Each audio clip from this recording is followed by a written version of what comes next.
我现在山东泰安，今天要去爬泰山啦，骑上一个小电动车，出发。从这里可以看到泰山了，很巍峨高大呀。音乐走。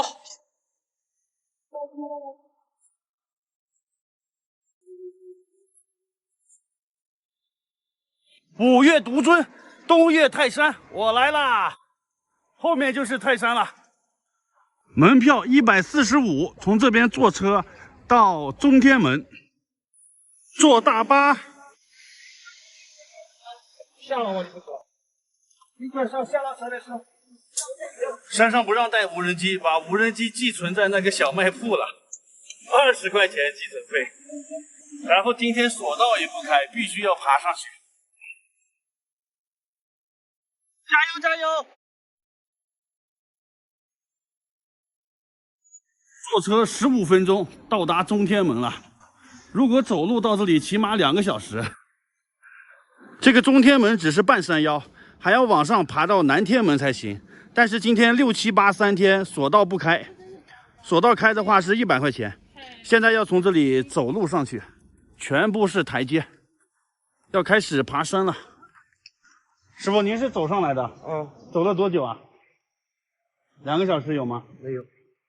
啊，那你走的挺快的。走的多热了，你看，今天泰安的温度有30多度，不过现在是阴天，还好一点。你看这个地方是中天门了。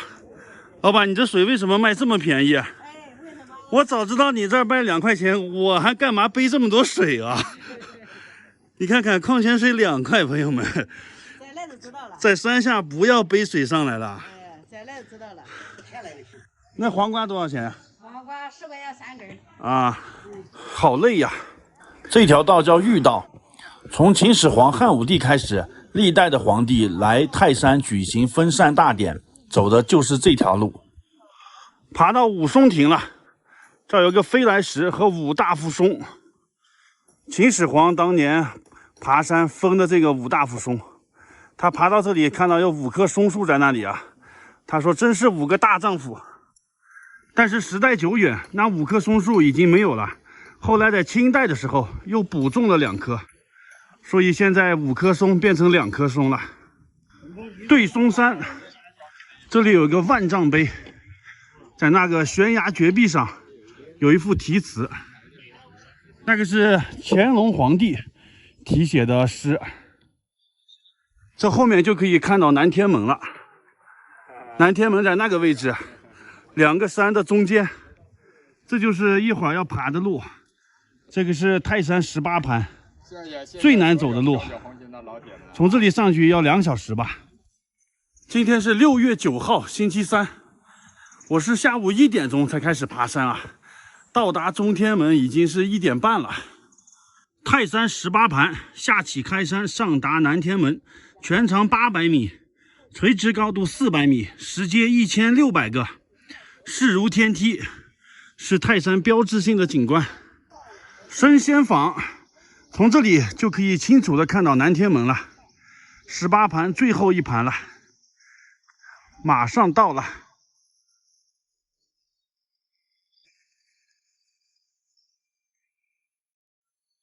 从中天门到这里2个小时，终于要到点了，南天门啊！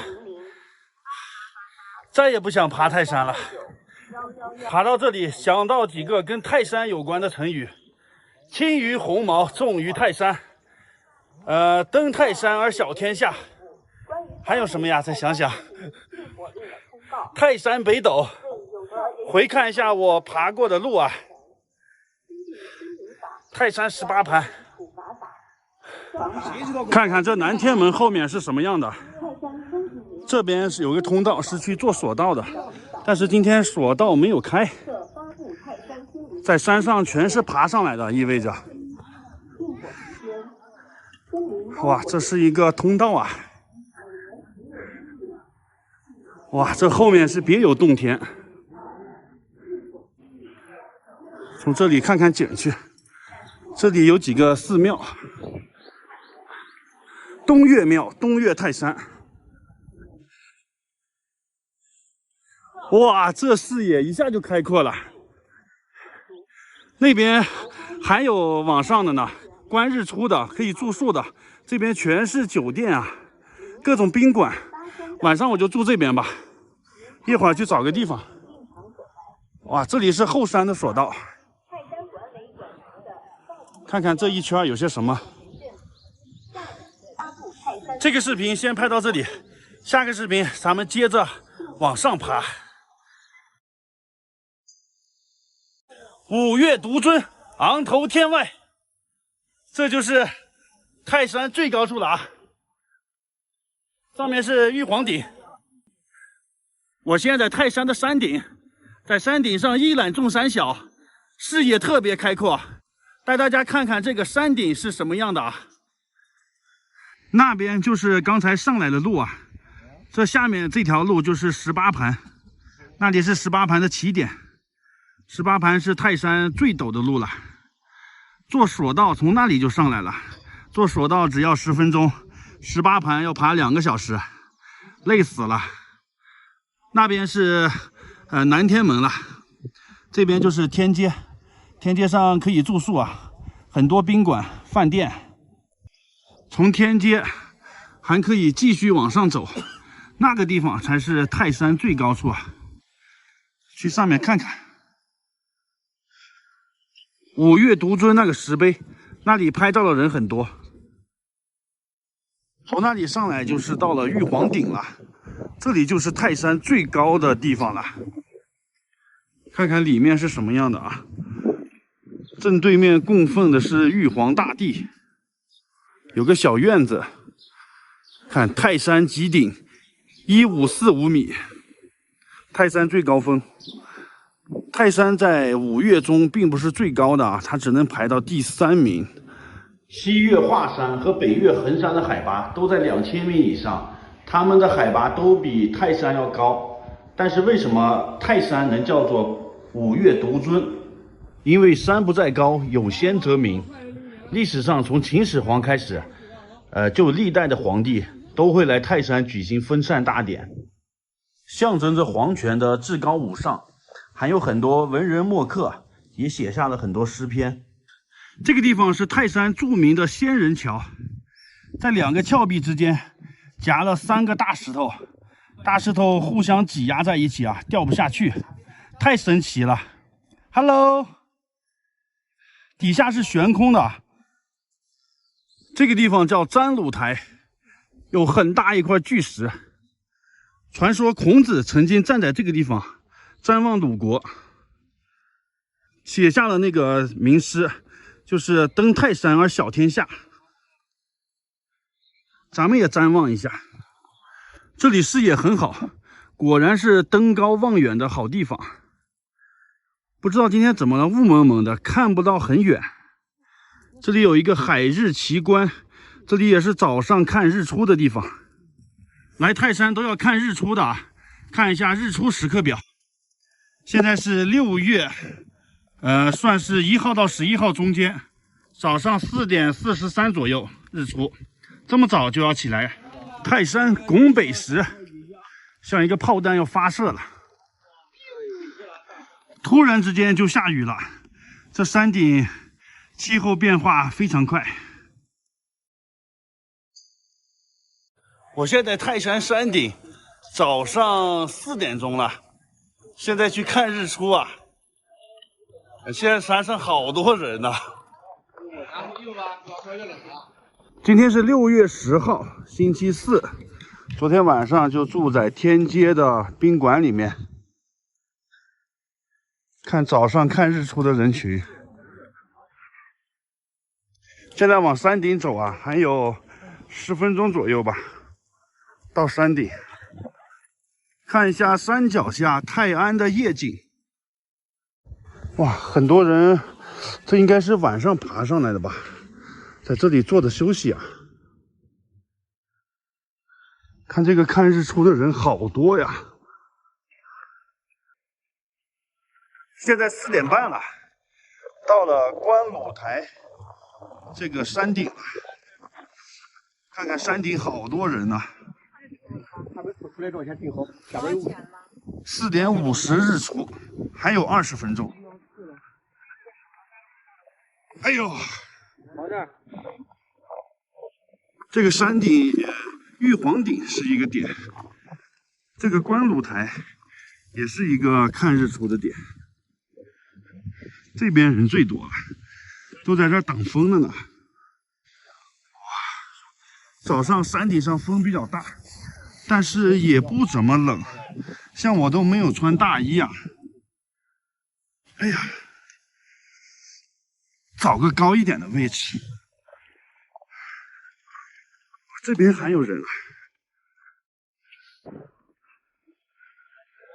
那边人更多。山顶也不怎么冷啊，就是风有点大。我穿的一件薄外套，还有个短袖，裤子是一个速干的。山上还有租大衣的呢，那边还有照相的呢。这么早过来帮人照相，全是坐的人呐。这大石头上全都是人，还有那边悬崖边。后面是一个电台，那边是看云海的，也有人。天越来越亮了，还有5分钟。看看现在的天象，昨天晚上下了一场雨，没日出了。今天是阴天，都5点10分了，现在这人都舍不得走啊。我本来还在这架着排岩石呢，今天是阴天呐，可以看出前面那个山啊若隐若现的，云太厚了。看看网友们拍的泰山日出吧。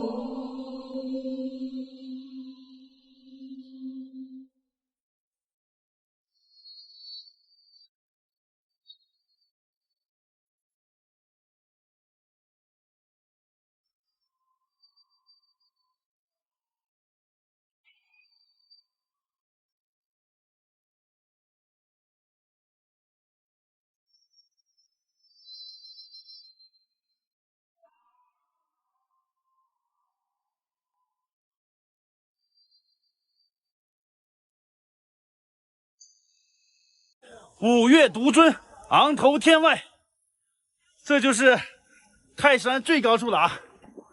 这个视频给大家讲一下爬泰山的攻略吧，还有花费情况。爬泰山一次要花多少钱？先看一下这山顶上有些什么啊？那边是看日出的，然后还有那个地方，那个叫詹鲁台，看日出的绝佳位置。然后我现在站的位置是玉皇顶。这就是泰山最高处了，海拔1545米。那边有5岳独尊的石碑，那里也有住宿的地方，就在山顶。然后这个地方呢，是当时孔子来的时候，在这边观看鲁国，就写下了那个“登泰山而小天下”那首诗。泰山的登山路线有好几条呢，东门、西门、南门都有的。大部分人走的都是南门，也就是这个方向。泰安市区也是在这里啊，从市区直接到这里很方便的。而且这条路呢，是古代皇帝泰山分散的时候也走的这条路，所以叫御道。这边登山也有2条路啊，一个是红门，一个是天外村。红门就是纯粹徒步的，徒步往上爬。天外村就是可以坐大巴，先坐到中天门，然后再往上爬。徒步的和坐车的到达中天门就汇合了，然后从中天门出发，也可以坐缆车，也可以徒步上来，到南天门这里，然后又重新汇合了。吃饭住宿都可以在南天门这里啊。如果你的体力好，你可以选择纯徒步，从山脚爬上来啊，只需要花一个门票钱，115块钱。你也可以像我一样。坐大巴车到达中天门，然后再往上爬。大巴车是30块钱，或者说从中天门坐缆车上来100块钱。山顶的住宿最便宜的一晚上100块钱，是那种一个房间里高低铺放了很多床那种啊，一个床位100块钱。我昨天住的是个小单间，只要180块钱。吃饭的话，早餐是10块钱，管饱的，油条、豆浆。买水的话，山顶的矿泉水是8块钱，可乐是15块钱。但是中天门半山腰那里，买水只需要2块钱。大家爬山的时候，不要在山脚下背水上来啊！大家可以去到中天门那里买水，因为那里水也很便宜啊。山上还有黄瓜和西红柿，都是10块钱3个。大家好，我现在在泰山的山顶上，前面这亮灯的地方是天街，那个位置是南天门。往这边转一下，哇塞，这个就是泰安的夜景。站在泰山山顶上看泰安，这个夜景应该很少人看过吧？只有晚上住在泰山山顶上才可以欣赏到。泰安就在泰山的山脚下，为什么叫泰安呢？是国泰民安的意思。面对这个美景啊，我想大吼一声：泰山，我来了！现在已经晚上8点1刻了，看看山顶上是什么样的。店铺都开着呢，也不怎么冷，不用租大衣啊。晚上刚才下了一场雨，现在空气特别好，希望明天早上不要下雨啊。住在山顶上就是要看日出的，我就住在这边。这是天街的牌坊，和泰安的夜景合个影吧。泰山也可以夜爬的，晚上过来爬，晚上7、8点出发，爬6到8个小时，爬到山顶正好看日出。在泰山山顶上住宿，都在天街这一片呢，就是南天门往上走。带大家进去看一下我住的地方啊。这里的房价平时还稍微便宜点，节假日的时候非常贵。我住的是个单间，一晚上200块钱，好几间房呢。这边都是标间，这是打地铺的褥子，我在里面呢。这边还可以洗衣服，这是热水。我住在这最里边，单人间，打开灯看一下，就这么小一个地方，怎么样啊？这也就是5平米左右吧。这里有个小窗户，看一看啊。前面有个电视，但是我没有看。这里有网，但是不能用。这床单被罩，哎呀，大家都懂的。反正我晚上是没有脱衣服啊，就这么睡了一下。早上天亮了，该去吃早餐了。带大家看看泰山顶上的早餐什么样啊？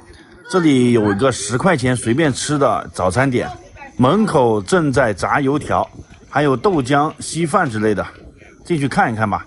这条街上都是统一的价格，都是10块钱早餐，管饱。麻花、大饼、馒头、油条，这是咸菜，还有鸡蛋，鸡蛋是单收钱的，10块钱3个。这边还有喝的，豆浆，还有米饭，米汤。我喝个米饭，一个萝卜丝，吃2个油条，不够再去拿，反正是10块钱管饱的。早上吃饭的人还挺多，早餐挺划算的啊。油条是刚炸的。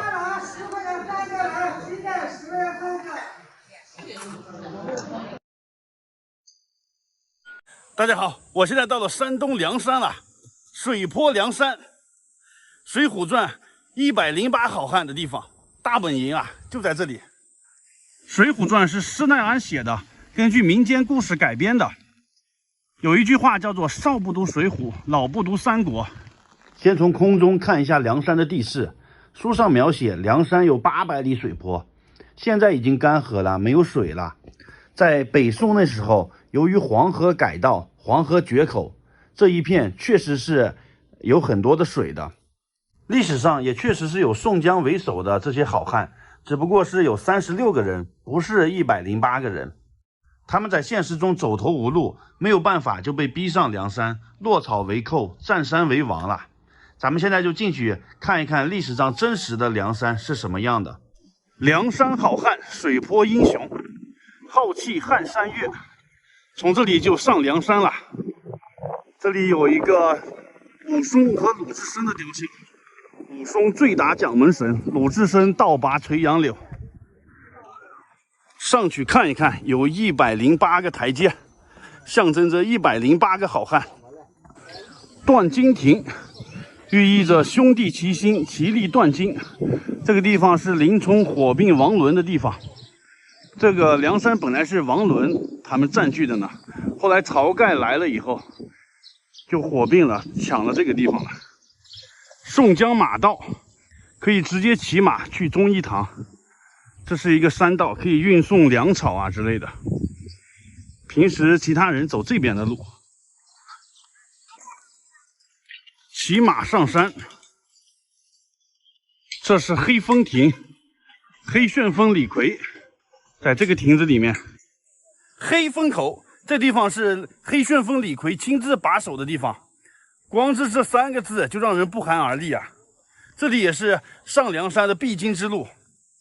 梁山上面素有无风3尺浪，有风刮掉头的传说。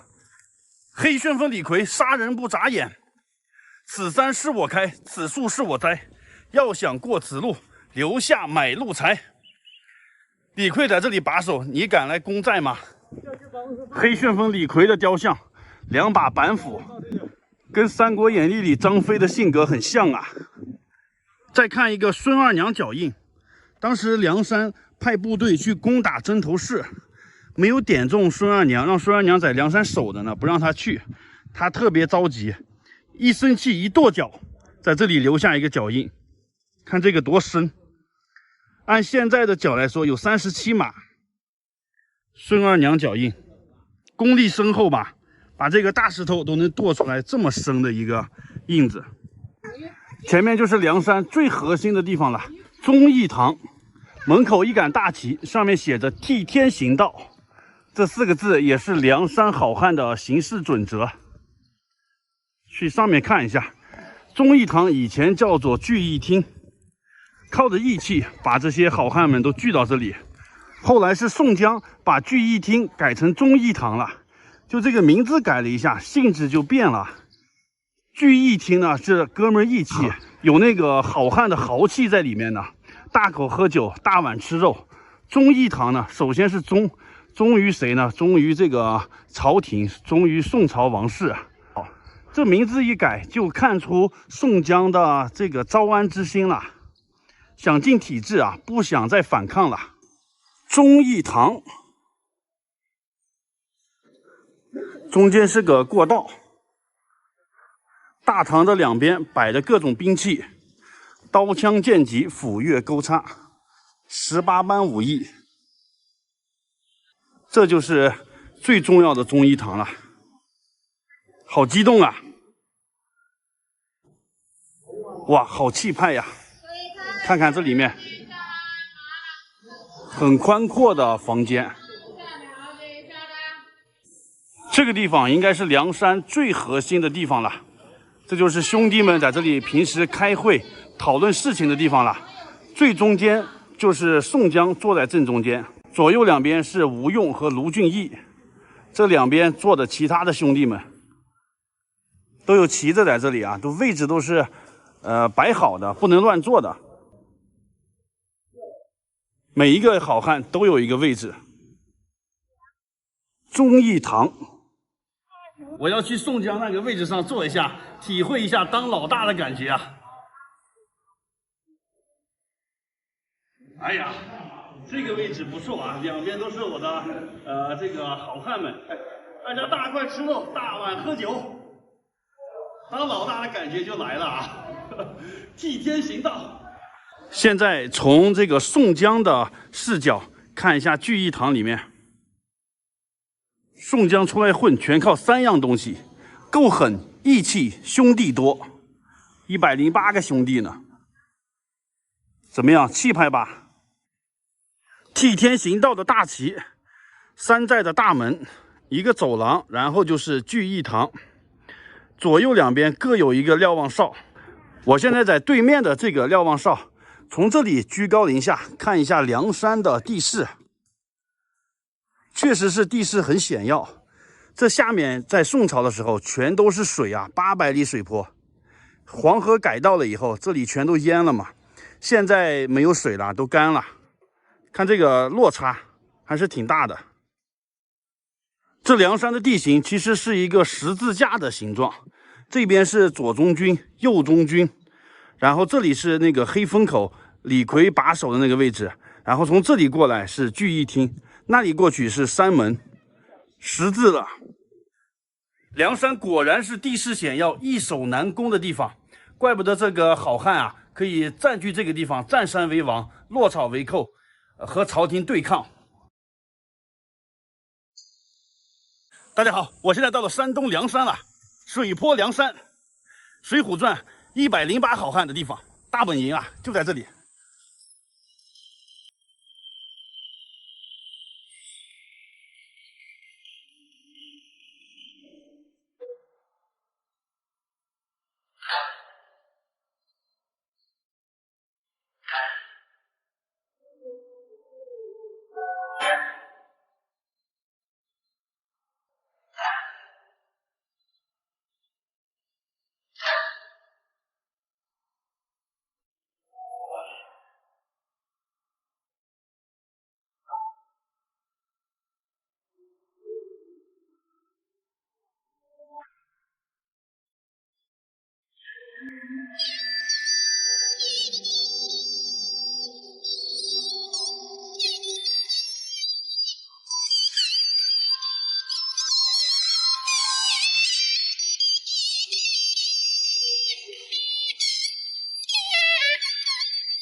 大家好，我现在在山东的阳谷县，这个名字听着是不是有点耳熟？没错，这里就是武松打虎的地方，也是武大郎和潘金莲他们家的地方，还是西门庆也住在这里啊。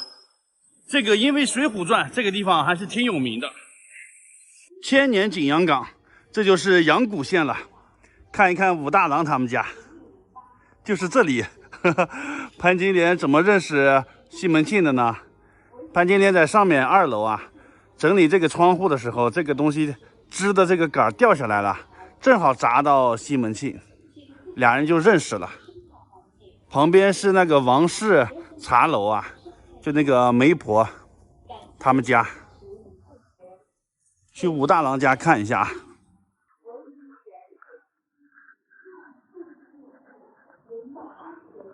啊，还挺宽阔的呀。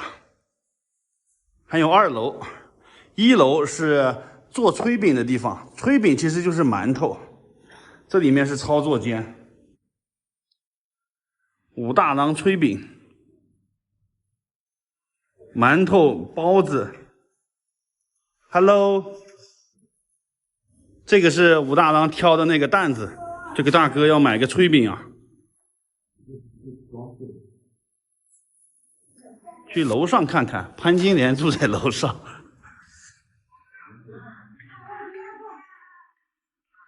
西门大官人，嗨，大官人来了。西门大官人。哇，2楼是这样的啊。当时潘金莲就在这里啊，他为什么要在这里弄窗户呢？不小心把这个棍子掉下去了，正好砸到西门庆。这是姻缘来了。哇，里面是他们的卧室啊，布置的不错呢。这边还有梳妆间。大郎他们家不错啊。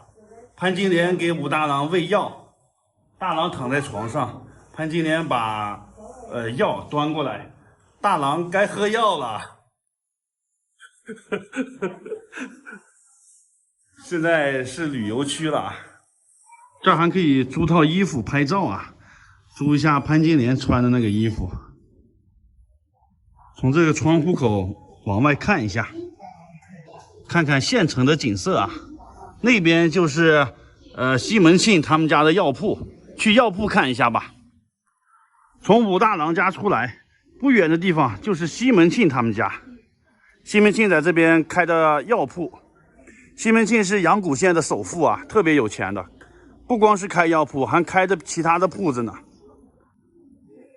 他这个药铺，药铺里卖一些滋补强身的药、保健药，还有毒药。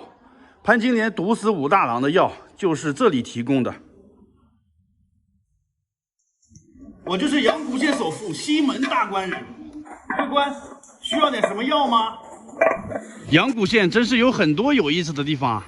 还有一个比较有名的就是这个叫狮子楼，武松就是在狮子楼的2楼斗杀的西门庆。武松血战狮子楼，为他哥哥报仇。进去看一看啊，门票20块钱。狮子楼其实是个酒楼，是当地最好的饭店。当时西门庆正和那个当官的在这楼上吃饭呢。武松从那边返回来以后，直接就杀到狮子楼啊。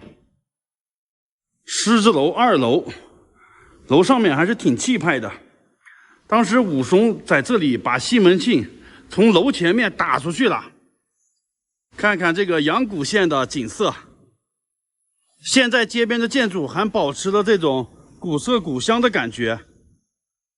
在这里转一转还是挺有感觉的啊。这里面就是阳谷县城了。狮子楼的位置不错啊，就在繁华的十字路口。虽然我知道它是后建的，但是来这里感受一下这个水浒文化还是不错的啊。好，这个视频就拍到这里了，拜拜。大家好，我现在到了山东运城了。这个地方也被叫做水浒好汉城，因为梁山好汉的头把交椅宋江就是这里的人。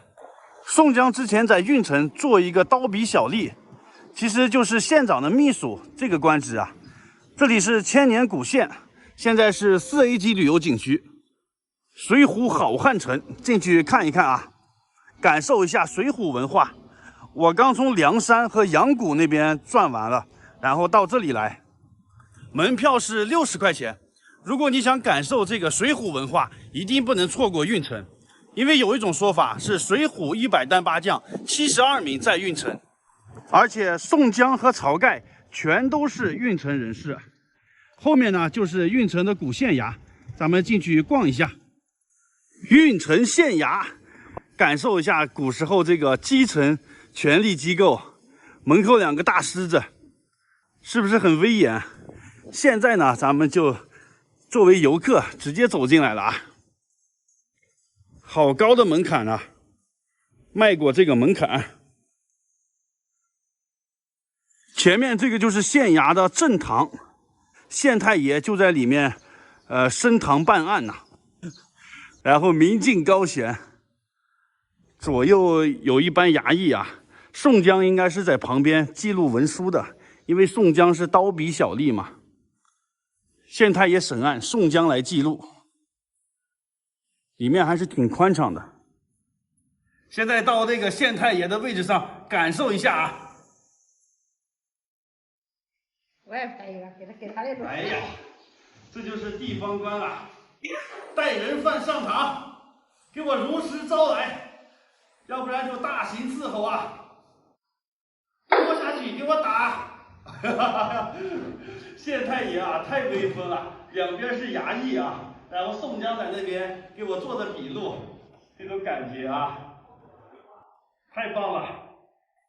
县城的这个地方有个乌龙院，这个地方就是宋江怒杀阎婆惜的地方。宋江作为这个郓城县的刀笔小吏，他本来是公务员，他怎么样走上这个落草为寇的道路的呢？跟这个院子非常有关系，进去看一看。当时晁盖他们劫了生辰纲，被官府知道了，官府就要去捉拿晁盖。然后宋江提前知道信息了，就去通知了晁盖啊。晁盖他们得了消息，就跑到梁山去了，落草为寇。然后晁盖派人给宋江送了50两黄金，还有一封感谢信。但是很不巧，这份感谢信啊被阎婆惜给知道了。这个信可是关乎宋江的身家性命，肯定不能让别人知道的。所以他一怒之下就把阎婆惜给杀了。这样的话，宋江也犯了人命官司了，他就跑出去了。最后又被人抓回来，发配的江州。在江州的一个浔阳楼上，他又题写了一首反诗。反诗里面有这么一句话：他日若睡凌云志，敢笑黄巢不丈夫。这个诗是什么意思？黄巢是唐末的一个农民起义军，因为屡次考试考不中，所以他就造反了。他这个说敢笑黄巢不丈夫，意思是他要比黄巢更厉害。这就表明他现在不得志，若是有一天他得志的话，就是要造反的意思。这首反诗是他喝醉了酒以后题写的。我们看一下宋江，他本来就是杀人犯，然后又提了反诗，所以就被押上刑场，人家要砍他的头了。结果在江州的时候，晁盖率领的梁山好汉过来劫法场，把宋江救下来。宋江就是这样被一步一步的逼上梁山了。其实宋江在郓城这个县衙做押司的时候，他就和这些黑社会有来往，而且宋江这个人特别大方，他们家也有钱，他爸是开药铺的，很有钱。只要这些黑社会的这些人物遇到困难了来找宋江，宋江就不断的给钱，这样就博了一个及时雨的名声。所以虽然宋江的官职很小，但是他在江湖上的名气很大，黑白两道通吃。这个地方是宋宅，这是宋江做了押司以后，在县城给他爸置办的宅院。宋江还是挺孝顺的，宋江有这个孝义黑三郎的外号，又孝顺又讲义气。当时他爸住在正房，宋江住在东边这间房，他弟弟住在西边这间房。先看看宋江住的地方吧。这里面还是很小的，他平时不住在这里啊，他住在前面阎婆惜的那边，这边平时都是他爸在这儿住呢。大家好，我现在在山东的郓城，这是郓城的千年古县衙。在县衙里面，我发现有一个古代的牢房，就是身后啊，带大家进去看一看古代的牢房是什么样的啊。里面发出惨叫了。这是一个宋代的牢房，就是宋江他们的时候啊，从这里入口进去。哇，比较阴森恐怖啊！这边是男囚，那边是女囚，中间写的一个大大的玉字。感受一下这个古时候牢房的恐怖，感觉这牢房里气氛有一点诡异。刑讯室门口有2个，这叫什么呀？晚上把这火点着啊。然后这里呢，经常有电视上看到的那个这烧红的烙铁往你脸上一烙，哇，那个酸爽啊！看看，然后把人绑在这大柱子上，拿鞭子抽。去这刑讯室里面看一下。温馨提示：以下内容可能引起不适，胆小者请谨慎观看。这两边都是各种刑具，墙上挂的铁链子、绳子，那边有枷锁。妈呀，这个枷锁做的跟人脸非常像啊！然后这还有这个板凳，把人绑在上面啊，行刑的。啊，这个木驴，这个女士不宜啊。这个是对女士很残忍的一个刑法，你懂的啊，不能讲太多。这里是审讯的人坐在这里啊，然后跟前也有2个枷锁，啊，比较恐怖啊。上面写的“慎刑”2个字，这个审讯是阴森恐怖啊，还是出去吧，此地不宜久留。再去男囚和女囚看一下，男囚、女囚分开的。这边女囚一共是3间房。看看里面是什么样的，很小的一个地方，地上放着些稻草，然后一个小桌子，就这样了。这就是女囚的情况了。底儿上呢是有那个钢梁的，你也逃不出去。而且在古时候，那上面是挂的铃铛呢，你只要想往出跑，那铃铛就响。哇，这边一个大虎头。下面全都是这种刺，刑讯拷打。这个也是刑具，这个是怎么用呢？这个刑具，哦，这是一个床啊，头在那边，2个脚在这边，躺在这个桌子上，把你绑住了，任意拷打。上面有绳子，各种的枷锁。这又是一个大木桩子，这是透气用的吧？然后上面也可以站一个狱卒，观察这个牢房里面。再去男囚里面看一下，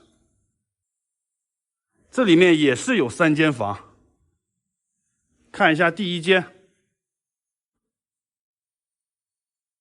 和电影里演的像不像啊？第2间，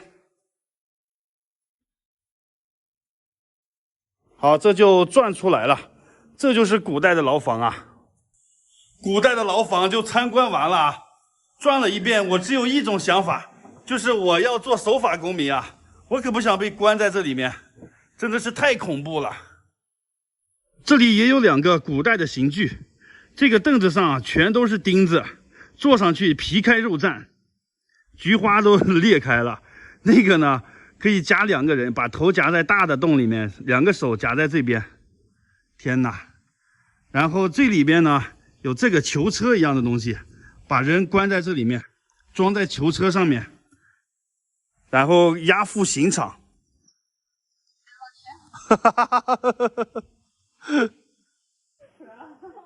再坐一下这个椅子。哇塞，大家看我现在到哪了？著名的北上广朝的曹县，这个地方是厉害了啊！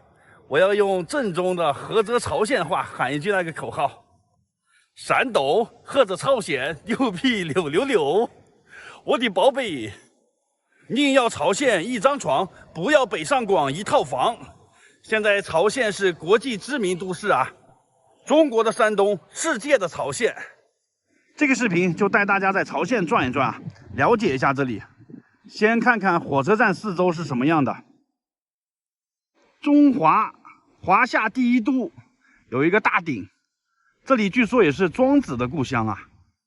气派的站前广场，国际化的高楼大厦，还是不错的啊。真实的曹县究竟是什么样的？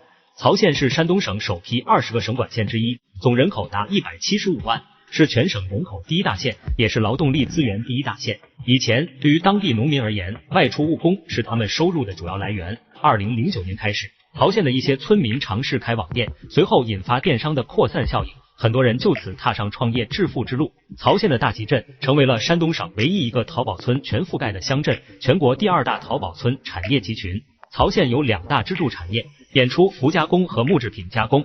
据了解，曹县有汉服大本营之称，曹县本地电商卖出的汉服产品已经占据全国汉服销售额的1/3，仅去年双11的第1天，电商销售额就超过16亿元。另外，曹县作为最大的木材基地，富裕的木材资源让棺木生产厂商的生意越做越大，各类棺木远销日本、韩国及欧美市场。您要曹县1张床，不要浦东1套房，这个可不是吹的。曹县真的在中国乃至全球都非常非常的重要。它有多厉害呢？曹县人民做的一件产品啊，几乎每一个日本人这一辈子他一定会买一次，就是棺材。在2017年，日本的电视台都有做过统计，曹县的这个棺材的这个销量占到了日本所有棺材的90%，几乎接近垄断的地位。有很多人说，这不就是贩卖资源吗？其实不是，因为日本他们有一个非常独特的这个殡葬文化，就是逝者需要跟这个棺材一起火化，所以曹县人民呢就把这个泡桐木来作为材料，因为泡桐木长得非常的快嘛，其实平常又没有太大的用途，所以专门用来做这个日本的这个棺材，所以曹县人民就这样一下子掌握了日本棺材的这个核心密码。如果你以为曹县人民只是做日本棺材的话，那么你就太小看曹县人民了。曹县现在汉服的这个销量占到了中国的1/3，为什么呢？因为早在10年前，曹县的大集镇就开始发展这个演出服的这个行业，网上这个销量占到了中国演出服网上销量的70%，所以有了这样一个很好的基础，就让汉服产业在曹县发展神速。所以曹县其实是一个电商之县、电商之城。在阿里公布的2020年中国100强淘宝电商县，其中排名第2的就是曹县，仅次于浙江的义乌。我现在山东济宁，济宁广场上有一个音乐喷泉。我在山东转了一圈了，下了泰山，去了阳谷、凉山，还有运城，现在又翻回济宁了，看看这边的音乐喷泉。喷泉开始了，来晚了，现在开始5分钟了，7点半开始的。没想到济宁这个3、4线小城市啊，还有这么壮观的喷泉呢！哇，这边人更多，看这围了多少人啊！据说是6月15号刚开始的，是有灯光的，下面。盛放，风一声在东方，七大道满霞光。我和你心声与你怀，成一杯血流淌。难同当不共享，听里的乐凄凉。五国万疆一人爱，千年不灭的信仰。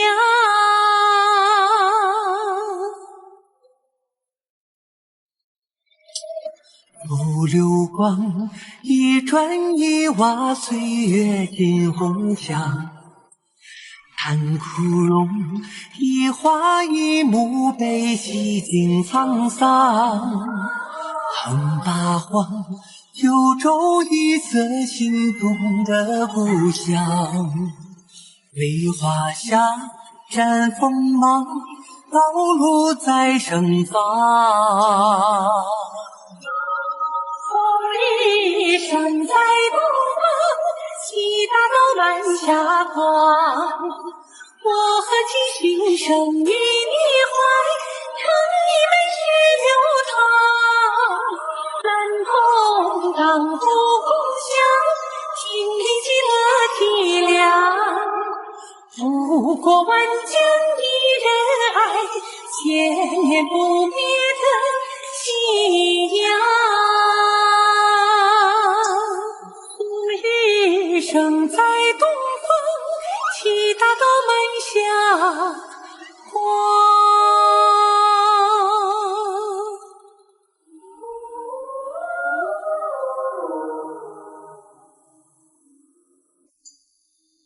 大家好，我现在在山东的新泰市，这边有一口水井，非常的特别。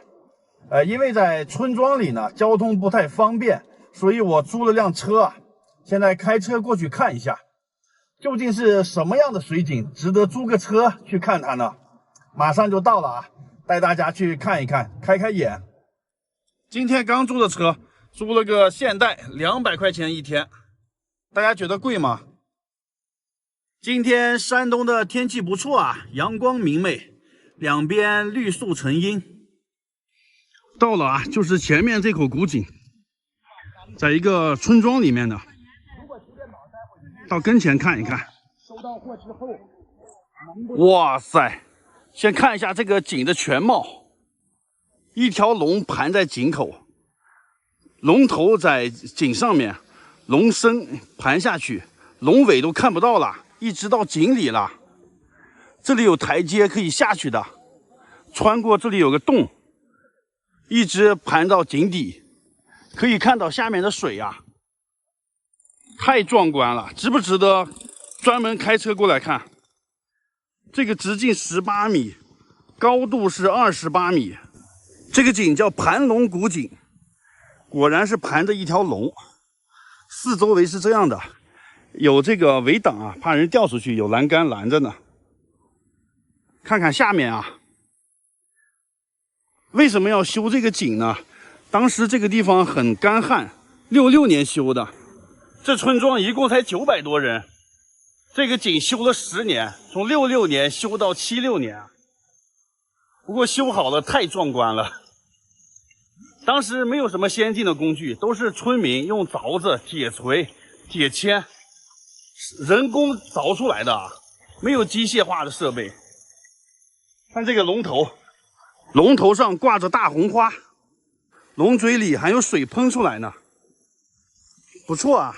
走下去看一看，都是这样的石阶。这个地方是免费的啊，在村子里呢。这个村子现在是有1200多人，400多户，水顺着这里流下来，然后就流到井里面去了。哇，这是一条长龙啊！在别的地方还真没有见过这种水井，可以算是这里的特色了吧？要穿过这个洞，哇塞，好暗呐！这墙上是有灯光的，不然的话看不到的，黑不隆咚的。而且这里很潮湿，这个墙壁。哇塞，走到下面了 ，Hello。哇，这就是井下面的情况呀。这个井底也不知道有多深啊，这个看不到下面的，反正井口特别大，从这里到最上面是28米。看看啊，以前村民就是在这里打水喝。从这井底看一下上面，感觉在这里像是井底之蛙一样，只能看到头顶的这一片天空。现在上去吧。冰镇啤酒弄好了吗？哎呀，这水凉吗？这是井水吧？哎呀，井水很凉，真好呀，比大冰箱还好呢。就在这里面泡一泡啊。看完古井了，看一下这个村子啊。这四周围呢都是农家乐啊，这边有摆摊卖一些当地特产的桃啊、杏啊。然后那边有吃饭的，那边也是休息的。这四周围都是大山，这边还有农家乐、古井人家餐饮、住宿、吃饭。这个地方特别晒，四周围都有树，就很凉快了。就是井口这里没有树，晒死了。卖杏儿的，当地特产。这个村子呢叫做长平洼村。大家想来的话，直接导航这个地方就可以了。这个地方是没有公交车的，开个车来才方便。好了，这个视频就拍到这里了。现在我要去拉面哥他家了，走。